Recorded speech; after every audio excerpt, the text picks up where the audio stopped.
Welcome to the Bioneers, revolution from the heart of nature and the human heart. It's all alive. It's all connected. It's all intelligent. It's all relatives.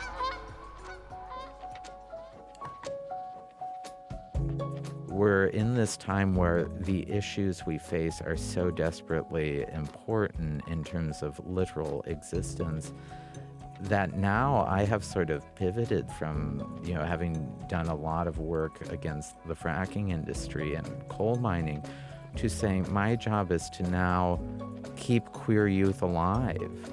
That feels like that shouldn't have to be anyone's job. Queer youth should be growing up in a world that's rich and varied and shows them the magicalness of growing into adulthood. But we are in it right now with libraries being censored, with anti-trans legislation sweeping the country.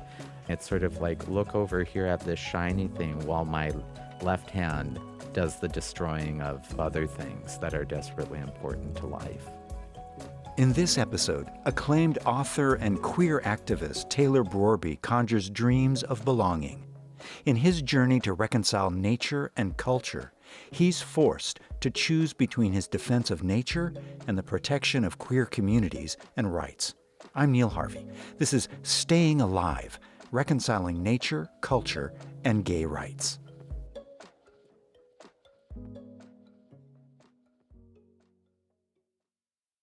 Psychologists have a term for a phenomenon they call an extinction burst. It manifests as a sudden spike in the frequency and intensity of a behavior when the reinforcement for that behavior is removed.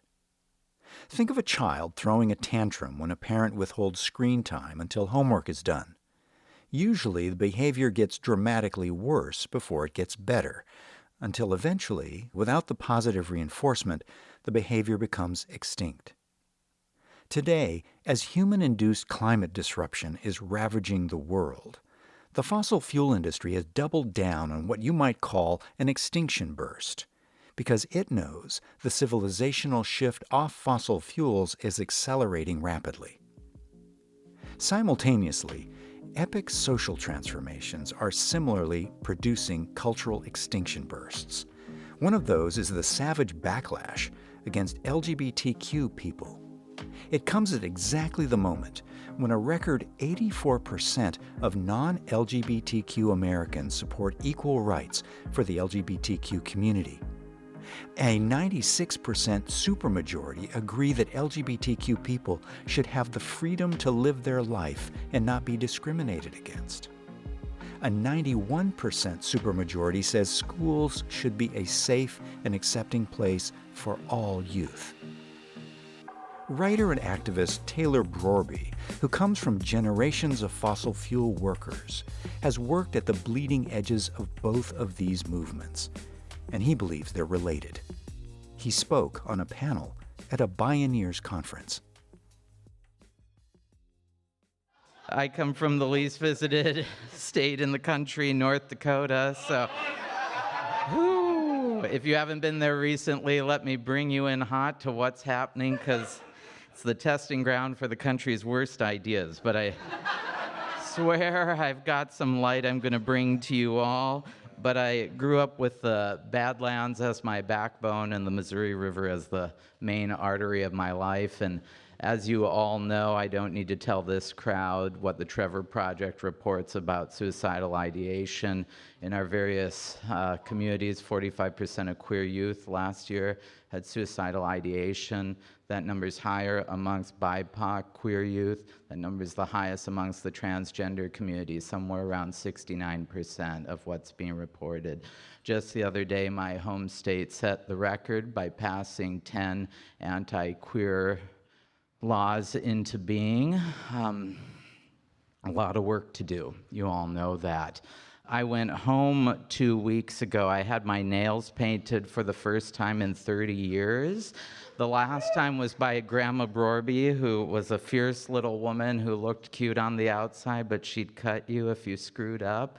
And so it was great to go back home. I had my nails painted in transgender colors as a nice little middle finger to the state legislature of North Dakota, which continues to make my work possible. But Taylor Brorby's journey into activism did not begin with gay rights. It grew out of his deep connection to his beloved homeland, the landscapes of North Dakota that have suffered long-term destruction by extractive industries. He chronicled his journey in his widely praised book, Boys and Oil: Growing Up Gay in a Fractured Land. But I grew up in a landscape where I was gaslit by all the adults I grew up around, because if you haven't heard, every lake in North Dakota is supposed to freeze, but I grew up swimming in a lake that never freezes in North Dakota. You can sit in it in January and it's bathtub warm with your stocking cap on, because its water is used to cool the coal-fired turbine engines of the power plant where my mother worked the entirety of her career, that was fed coal from the mine where my grandpa Brorby spent the entirety of his career. So the scary history of North Dakota, of course, begins with the genocide of Native Americans. And that, of course, wasn't enough, because we needed hydroelectric power in the state. So we dammed the Missouri River in intentional ways to flood sacred agricultural land. In the eastern part of North Dakota, we're growing one crop that most people love, sugar. In the south central part of North Dakota, where I come from, we strip the land of coal. To the west, we have hydraulic fracking. The northern third tier of the state had it seceded in the 1950s during the Cold War. It would have been the third most powerful nuclear nation on the planet. My home power plant, where my mother worked, what paid for my saxophone lessons, is now the world's test site for carbon capture and storage, where we're going to liquefy carbon dioxide emissions and pump them 6,000 feet underground, where it will stay forever. And this will impact every state from Maine to where we are in California by unleashing a pipeline revolution. So when these 48-inch in diameter chrome pipelines break, as we know all pipelines do, I got arrested over one called the Dakota Access Pipeline in Iowa. And thanks. It's sometimes nice to bite the hand that fed you, you know. But when these pipelines break, and if there's wind, then you get a thing called a carbonic acid cloud, which prevents engines from operating. EMTs are not coming to help you. These pipelines will traverse the entirety of the continent, sending this liquid product to my home to be shoved back down 6,000 feet under the Earth's surface, which is also the level where we're fracking in North Dakota, too. Somehow, in that rural little landscape, 4 generations of fossil fuel people produced a very gay, crunchy granola environmentalist here. And so anything's possible. You can go to the moon if you grow up gay in North Dakota. As a young person, if Taylor Brorby felt the grown-ups gaslit him about the flagrant environmental destruction all around him, being gay was also taboo. If you haven't heard, just to bring you on the harbor tour of North Dakota and its worst ideas, and then we're going to get in, because I fall into that 45% of queer youth. Maybe some of you in this room do. And what's such a pleasure for me is I grew up in a tiny town of 600, going to school with the same 22 other students, 16 boys and 6 other girls. So even if you were unfortunately straight, the dating options were limited in my class. But what's been so nice and surreal for me is that I never thought I would be standing in front of you publicly talking about being gay, because I worked so hard to try to hide that very real part of who I was. And my big sister, if she were here, even when I lower my voice, my sister goes, "You sound like a drag queen who's been smoking for 20 years. So even when I'm back in North Dakota, I'm like, "Hi, how are you?" It's like, as the day is long, you know. That sense of vanishing isolation is part of what moved Taylor Brorby to write Boys and Oil. He spoke with us at a Bioneers conference. So if you follow the 100th meridian, which divides the country from the arid west and the water-rich east, where you don't need to irrigate, for instance, to do agriculture. It runs through North Dakota. If you follow that line from North Dakota, Texas, then over to where I currently live in Salt Lake and up to Seattle, you'll get something like a 15-state region, and there is no memoir about growing up gay in that region. There now is at least one, my book, and I hope a large number follow, because what I worry about, if you grow up without even a story that says you're not alone, how do you know you're not a freak? Or that, well, no one like me lives here. When I was writing my book, I was imagining this tiny town no one's been to in Montana called Brorby, Montana. And I thought, there's some gay boy there who needs to be able to go to a library and pull off a book. I get quite emotional about this because I was that kid. There was no book that reflected who I was okay.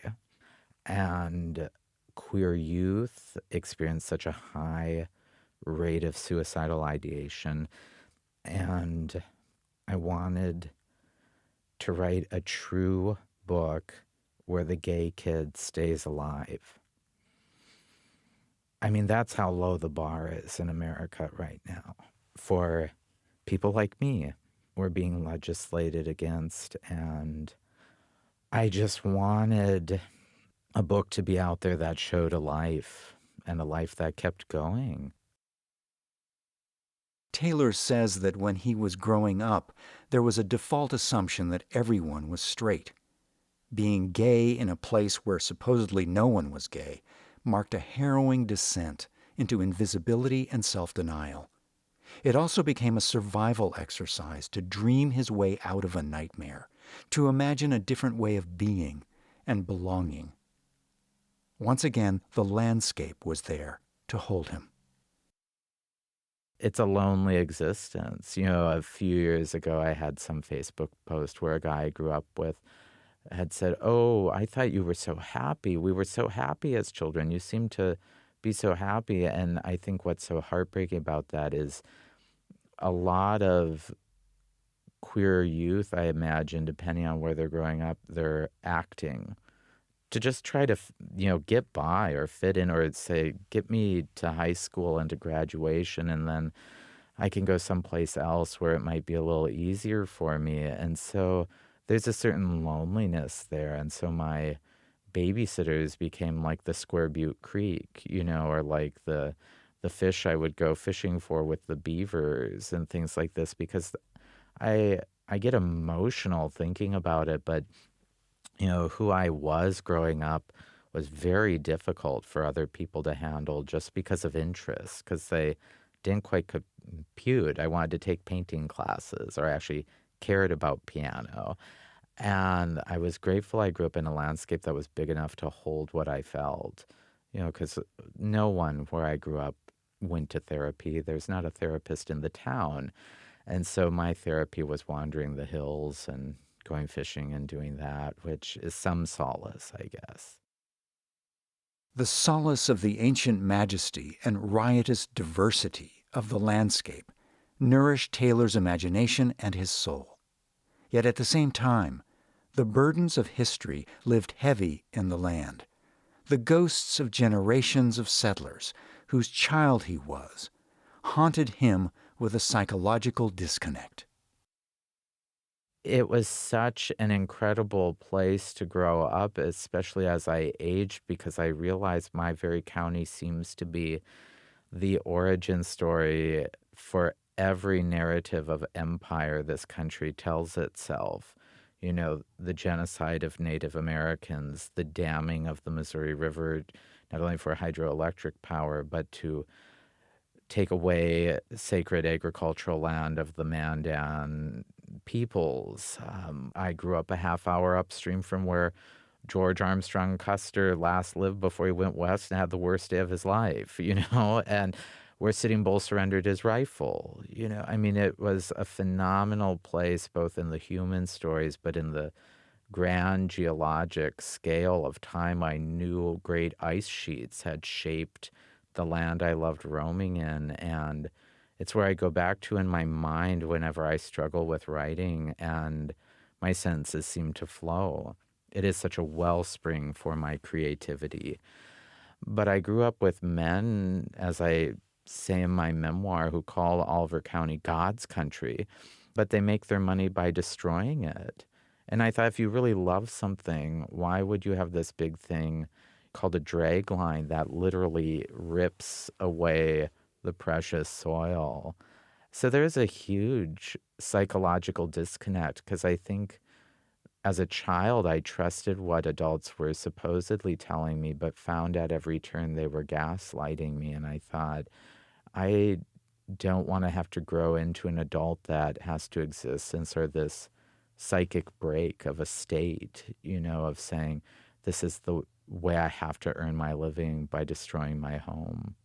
And I think that's why I've done the work that I do, is because I have to believe the people who are so hell-bent on destroying my home, even members of my own family, do not see the prairie the way I see it.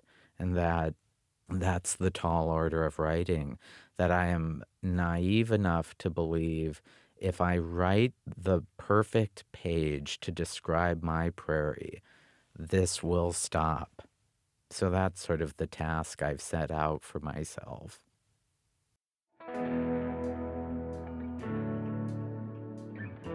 When we return, Taylor Brorby is forced to choose between the existential crisis of the assaults on nature and on LGBTQ people, while he seeks to reconcile nature, culture, diversity, and belonging. I'm Neil Harvey. You're listening to The Bioneers.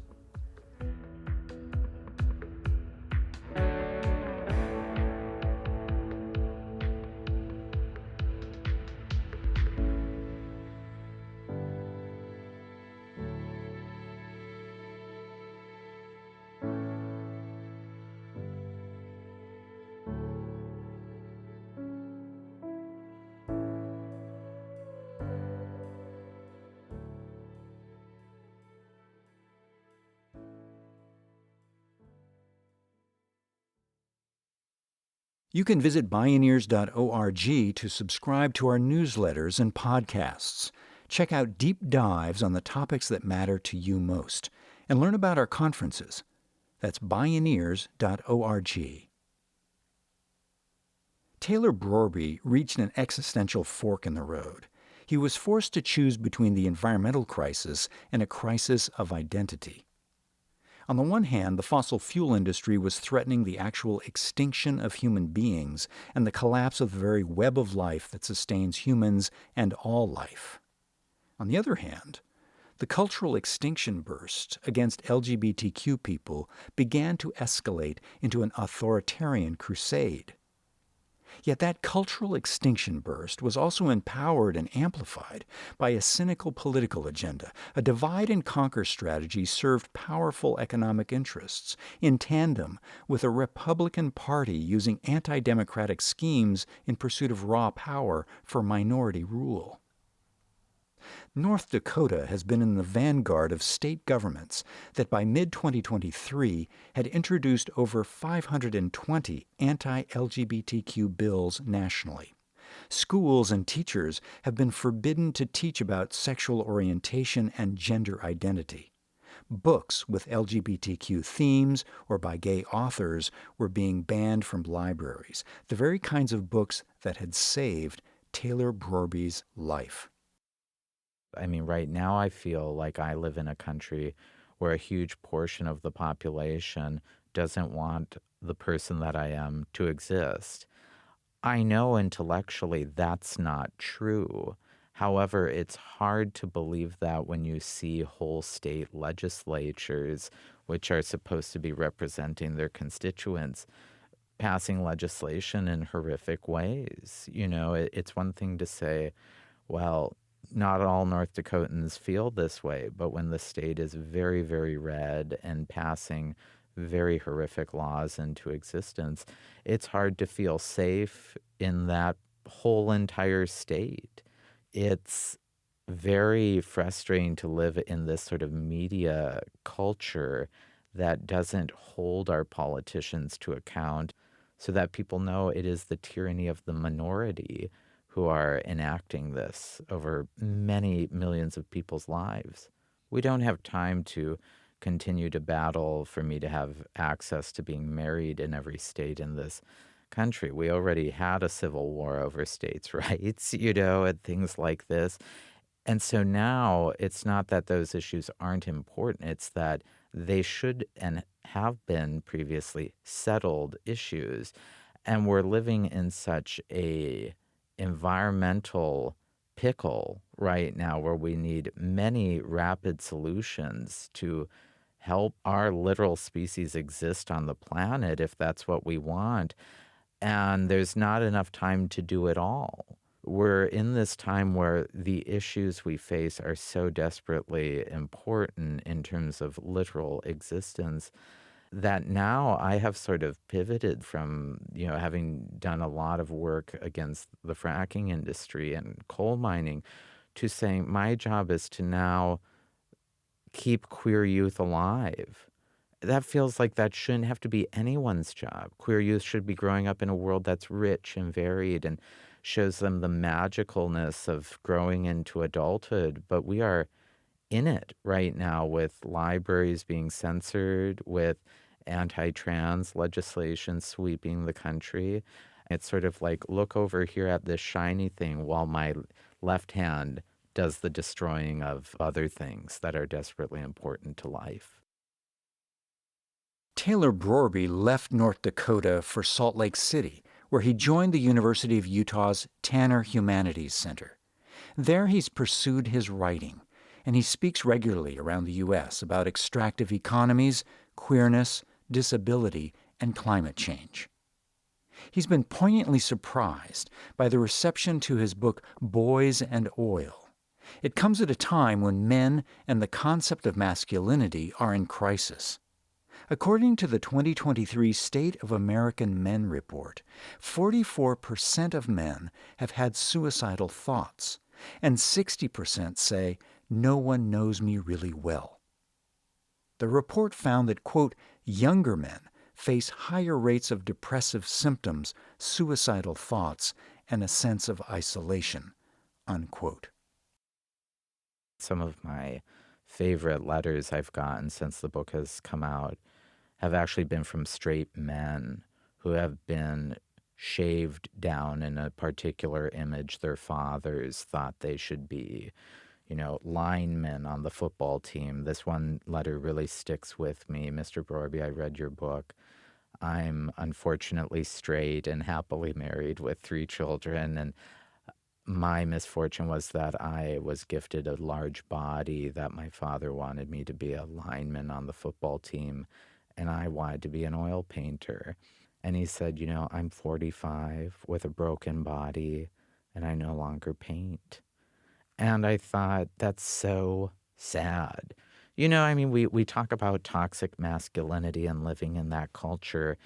And then when you hear from people who are the victims of that, who we might see on the street and go, oh, their life is pretty easy. They're white straight men who fit in and all of this. And then you hear these sort of stories, they really crack open the nut of the issues that we're living in. And I just wanted a book where, little Bobby kept the pistol in the gun safe. And little Susie didn't put the noose around her neck. That felt like a huge responsibility. Going out now and having that book in the world, and you hear, it's only been out for a year, and regularly I will have queer youth come up to me and say, your book kept me alive. And I thought, wow, within the last year you had thought the other option was an option. I mean, we are in a real moment as a society. So I'm aware of that. It's sort of beware of what you wish for, you might get it, and then the bar becomes higher. these queer youth want some assurance that life is worth living.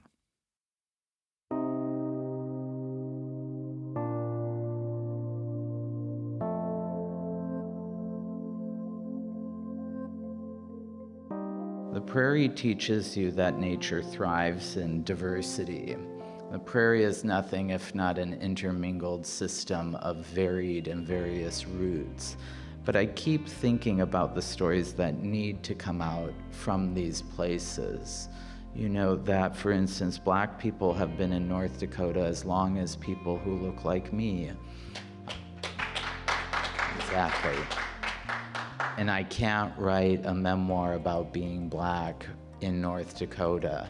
And I need those stories. Stories are how we build empathy. It's how I grow for myself to be a better ally and a better caretaker of my own inner landscape, as well as it's not only caretaking of others, but also to be kind to ourselves, because the world tries to whittle us into something that we cannot be. I mean, I grew up in this incredible symphony of sound that nature gave me when, the sounds of the human world were belittling me and beating me into submission. It was this variety of red-winged blackbird and of pheasant clucks, and that the prairie, when it's breezy, literally whispers. And so I learned growing up to listen. And I think whatever those landscapes are, they're whispering to us. And they're telling us what we need to buoy ourselves and to buoy each other. There's a certain gentleness that the land reveals to us if we listen well and listen often. Now, I know I wasn't alone in that small place where I felt the only thing keeping me alive and that felt important was I was fortunate to grow up in a landscape big enough to hold what I felt. That we didn't go to therapy, that my therapy was brought to me by the Square Butte Creek and the beautiful cirrus clouds that feathered the sky. It was in relationship with sage grouse that heaved their yolk yellow breasts into the air. It was by hearing beavers slap their tail in the water. And so, as Mary Oliver says, no matter who you are, no matter how lonely, the world offers itself to your imagination, calls to you like the wild geese, harsh and exciting, over and over again, announcing your place in the family of things. Taylor Brorby, Staying Alive, Reconciling Nature, Culture, and Gay Rights. Executive Producer Kenny Ausubel. Written by Kenny Ausubel. Senior Producer and Station Relations Stephanie Welch. Host and Consulting Producer Neil Harvey. Program Engineer and Music Supervisor Emily Harris. Producer Teo Grossman. My name is Neil Harvey. Thank you for listening. This is program number 262.